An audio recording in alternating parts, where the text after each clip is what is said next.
究竟貝多芬嘅生日係1770年12月16號定係12月17號呢？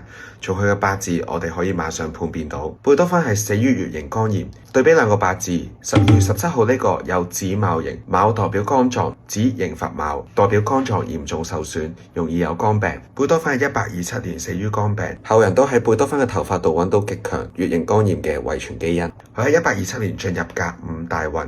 甲係克去天干嘅庚金，庚金係佢嘅正印，正印係一個人嘅保護之神。當正印被克呢，一個人就要應災啦。其次，流年地支亥水加強子水嘅能量，去刑卯木，卯木代表肝臟、肝膽，因此佢死於肝病。貝多芬嘅感情生活複雜多波折，佢一生中遇到幾個重要嘅女性，但最後佢都冇辦法同佢哋喺埋一齊。佢喺年輕嘅時候認識咗一位叫朱莉葉特嘅貴族女性，後尾咧佢都嫁咗其他人啦。而中年嘅時候咧，佢遇到一位叫阿比蓋爾嘅女性，但係都係因為社會地位嘅差異咧，呢個戀情咧都係未能結果。貝多芬嘅正財空亡，對男人嚟講，正財代表老婆，代表佢曾經有過刻骨銘心嘅愛情，但未能夠喺埋一齊。貝多芬一生無子女，從八字度我哋都睇到，因為貝多芬嘅官星空亡，男人嘅官煞代表子女，代表佢同子女緣薄，或者曾經有子女流產。